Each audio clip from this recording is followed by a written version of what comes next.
circunstanciales donde el Ruach permite que cada uno de vosotros no profiera palabra, entonces por ende las palabras tienen poder y las palabras son positivas o negativas y traen consigo algo del eterno que nos despierta, ¿no? Y escuchar a cada uno de vosotros nos hace comprender más y expandirnos más en el conocimiento, ¿no? Y cada tema que se habla o que podemos escuchar, tenemos una particularidad como siervos del Eterno que Él nos hace separar, discernir y comprender las cosas que son buenas o malas, ¿no? Porque si nos damos cuenta aquí, en cada lugar que estamos, no todos tenemos la misma cultura o todos tenemos el estatus de idiosincrasia en que vivimos. Por ejemplo, hay mucha gente que no va, bueno, acá en el Perú donde vivo, a colegios, preparatorias, universidades o no pueden estudiar, hay gente muy analfabeta que también oramos por ellos para que puedan también adquirir, ¿no? Por ejemplo, una persona que no puede leer, ¿cómo se instruye? Entonces, ahí entra el suprasentido del oído. O una persona que no puede escribir, que es manco de nacimiento, ¿cómo puede desplazarse en la escritura? Por la vista, o sea, desarrolla sus suprasentidos. Por eso es que hay un misterio también cuando dicen, ¿no? En cuestión de la marca, ¿no? Tocando el tema, ¿no? Por ejemplo, un manco que no puede recibir la marca de la bestia en los brazos o en el brazo, recibe pues en la frente. Eso es algo, realmente es algo, una esencia que Dios da, el Eterno da.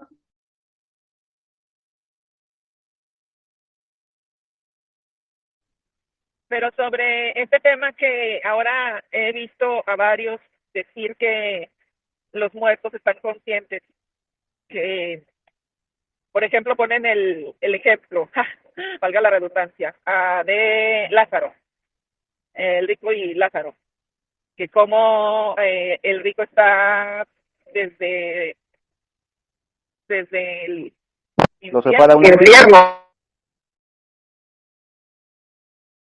una, separa una cima, sí, claro.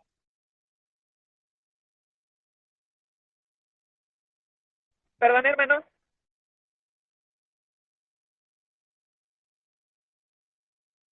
A ver, disculpen, la monarquía egipcia podemos encontrar también una,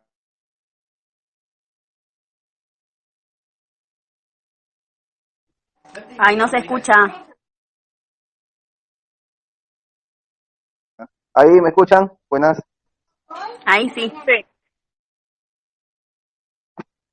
A ver, en los egipcios podemos encontrar, ¿no? Una parte de la llave o eslabón perdido que habla, ¿no? Que el dios del inframundo del Tártaro era Anubis, que tenía la cabeza de perro. Y el perro para el egipcio era un dios privilegiado, se puede decir, ¿no? Por eso es que en el contexto de la Torá habla, ¿no? Los perros, la muerte. Entonces, él era el portador de trasladar las almas, o sea, hablando en el folclore egipcio, ¿no? En las creencias egipcias, de transportar las almas y las almas tenían que ir con un regalo para que puedan ser aceptadas. Y vuelta habla, pues, que Eclesiastés dice, ¿no? Que el concepto del muerto ya quedó en el olvido su memoria. Y si hablamos de memoria, estamos hablando del psiquis, el pensamiento, el conocimiento, la sapiencia, ¿no? En el griego. Pero incluso los griegos también decían de que el alma que ya se fue, o sea, la conciencia que ellos tomaban, que ya no existía en el mundo de los vivientes, ya quedaba en el olvido. Y solamente eran recordados por pequeños vientos que pasaban de norte a sur, de sur a norte. Y eso se da a entender más adelante que cuando a veces una persona muere, por ejemplo acá en mi país, en Perú, cuando una persona muere, eh, puede ser que muera de tarde, de mañana o de madrugada, él siempre viene a pasar y siempre hace lo que él siempre hacía, lo que le gustaba hacer o era un hobby para él, ¿no? Venía y se despedía, así está la costumbre aquí después siempre, uno se despedía o te tocaba o te visitaba. Donde yo estaba en el cristianismo, en esa parte de la religiosidad, congregué yo casi 23 años, desde que tenía yo 14, 15 años. Entonces, siempre nos predicaban los teólogos y decían, ¿no? De que el muerto no tiene parte ni suerte y tomaban la preposición o el fundamento de que cuando Saúl va a la bruja de Endor, a esta mística y le hace regresar el muerto de Samuel, el cuerpo de Samuel, pero no era Samuel el que estaba ahí, sino era una canalización de un demonio porque en las dimensiones corporales, ¿no? Los místicos o gente que le gusta la espiritualidad en el karma, en el yoga, dan a entender pues que y en realidad nuestro cuerpo es tridimensional. cuerpo, alma y espíritu, pero para los que tienen ese concepto, ¿no? Lo que es las proyecciones astrales, que son donde el cuerpo puede atravesar este, fisonomía, partes compactas como paredes, el agua, el aire, el viento, el fuego.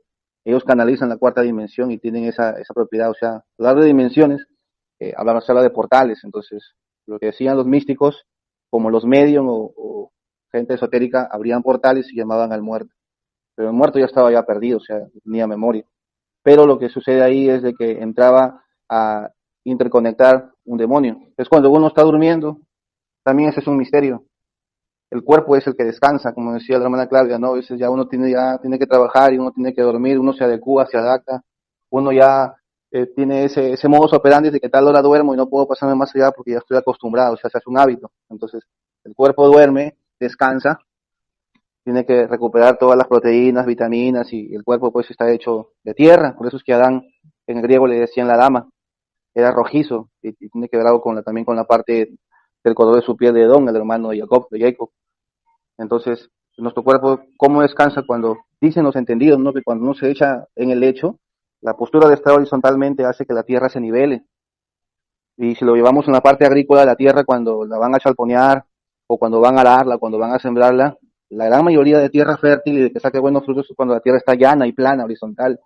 Y cuando la tierra está accidentada, está con subidas y bajadas, la tierra no produce. Sí puede producir fruto, sí puede producir semilla, puede producir parte agrícola, pero en esa parte accidentada con bloquetas y subidas y bajadas, sale un poco deficiente la productividad del agrícola. Entonces, la postura de dormir es horizontal y echado. Entonces, cuando el cuerpo se pone en contacto con el lecho a dormir, descansa y la plenitud máxima es horizontal. Entonces, ahí existe un misterio que solamente es revelado por el Señor, a veces lo da a conocer. ¿Qué sucede con el alma y con el espíritu? Porque el espíritu es la vida.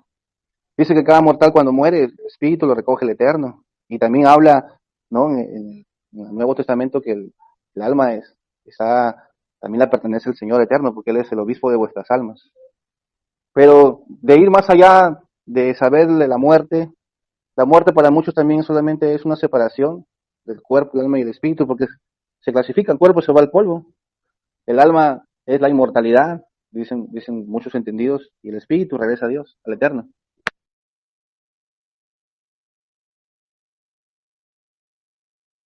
Clau, Ok, todo. bueno, en la parte que lo que observo de que es una parábola, es decir, es una forma para que Yeshua tiene de Sí. explicar que una persona que no sigue la Torá, aunque un muerto resucite, no le van a hacer caso, porque Lázaro, bueno, cuenta de que están estos dos hombres y que mueren, que él le dice, no, mis hermanos, le dice, ¿no? Y Abraham le dice, pero ellos tienen a Moisés, que lo escuchen, dice, ellos tienen la Torá. Sin embargo, al final, dice, si ellos no escuchan la Torá y no escuchan y obedecen, eh, no les va a servir ni tampoco un muerto. Es decir, una persona que no tiene la Torá, que no guarda la Torá, o sea, estamos hablando del contexto del pueblo de Israel, no estamos hablando de un mundo pagano. Este, si ellos tienen la Torá al alcance de sus manos estando en vida, ¿por qué esperar a la muerte o a resucitar o a que pase algo demasiado milagroso para uno volverse a la Torá? Esa para mí es la enseñanza principal. Eh, es decir, para mí es una forma alegórica, una forma como en forma de cuento de Midrash, para explicar que nosotros en el cuerpo, en esta vida, tenemos la oportunidad de volvernos a la Torá y de guardar los mandamientos y de esa forma vivir una vida con sentido y no esperar a la muerte o a estar más allá para entonces poder hacer algo.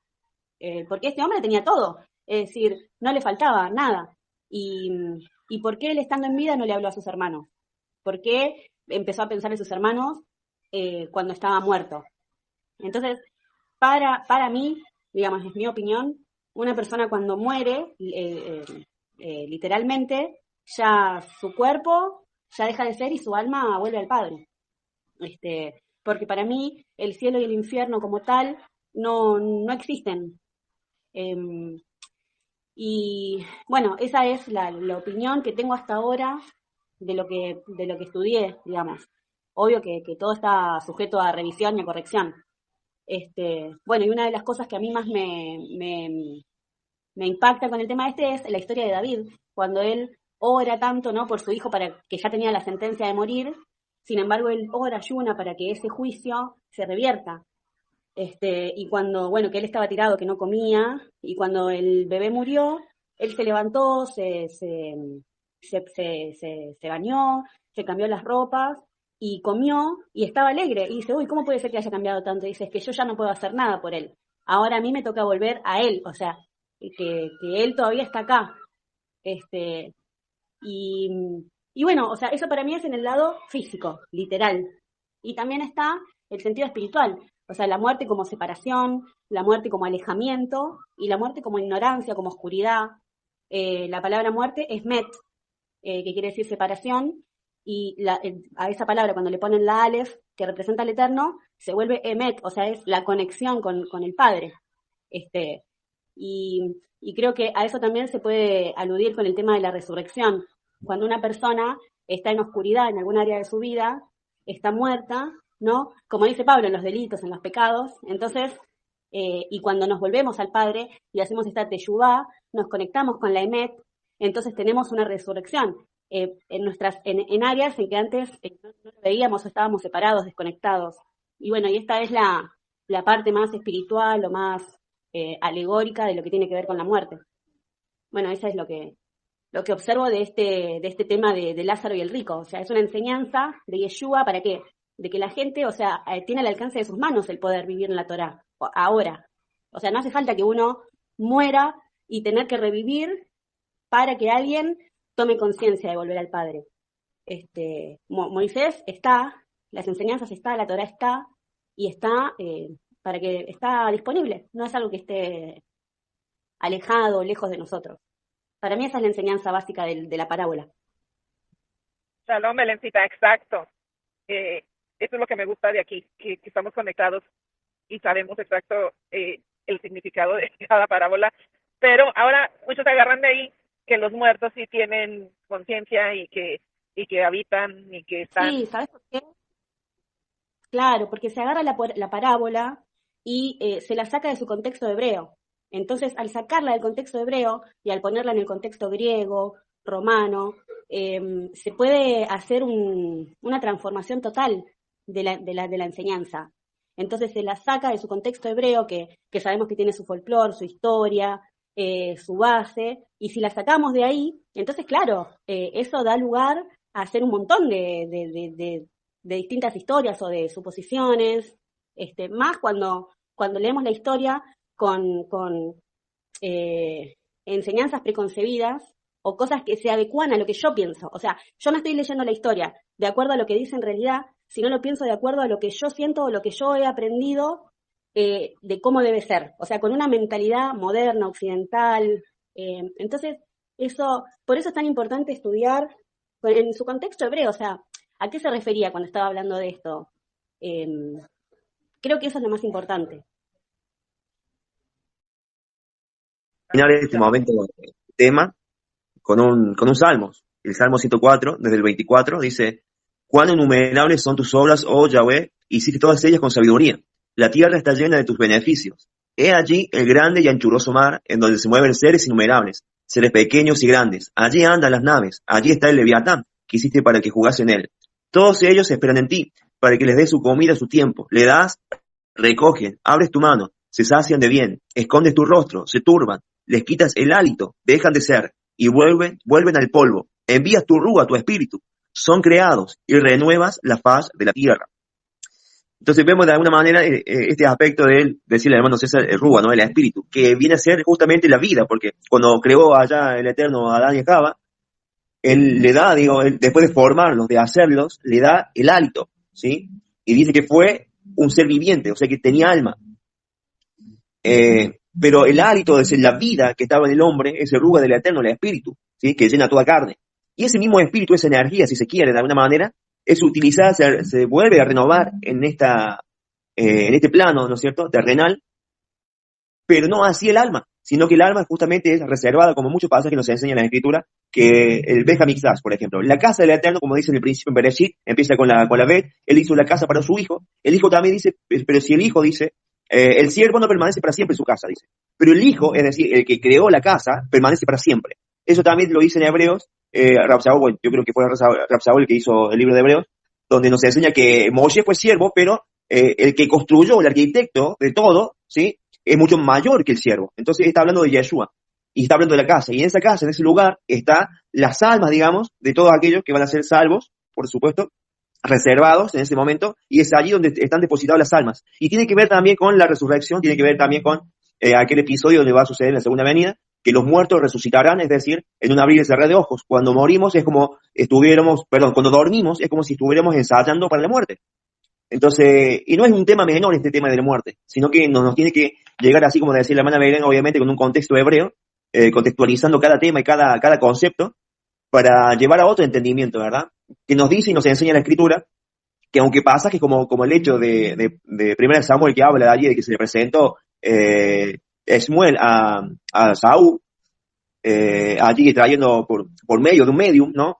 Bueno, ese es un hecho particular que también se puede estudiar a profundidad, pero muchos por ahí sienten que no es, digamos, acorde a lo que nos enseña la Escritura. Y vamos a ver que sí, porque la Escritura nos enseña, por ejemplo, en Eclesiastes, que obviamente el cuerpo queda aquí en la tierra, ¿sí? El Rúa vuelve al Eterno, como dice ahí el Salmo, que se renuevan todas las cosas por la energía, por esa vitalidad, pero el alma también va a un depósito, ¿sí? Que es, ahí habla de 3 partes en el cuerpo, ¿no es cierto? Entonces, y bueno, como decía, hablaba de la resurrección, habla de aquel momento cuando ensayamos nosotros para la muerte, es cuando nos vamos a dormir. Por eso dice la Escritura de no cerrar y abrir ojos, porque cuando cerramos los ojos para morir, ya no tenemos más conciencia de lo que pasa, lo que sucedió, lo que pasa. Entonces, por eso cuando volvamos a abrir nuestros ojos, ¿verdad?, va a ser en la resurrección, obviamente, aquellos que tienen la esperanza, como nosotros, y no vamos a sentir, vamos a saber cuando nos hemos muerto, en realidad, porque va a ser como si hubiéramos dormido. Y esto es para los hijos del Eterno. Y esto es la promesa y la tranquilidad y la shalom que tiene el Eterno para todos aquellos que creen en Él. No así los incrédulos, que en su lecho de muerte no van a tener esperanza y van a ser como el mismo sufrimiento que van a padecer, ¿no es cierto? Esa incertidumbre de saber dónde van a ir a parar. Entonces hay una clara diferencia, ¿no es cierto?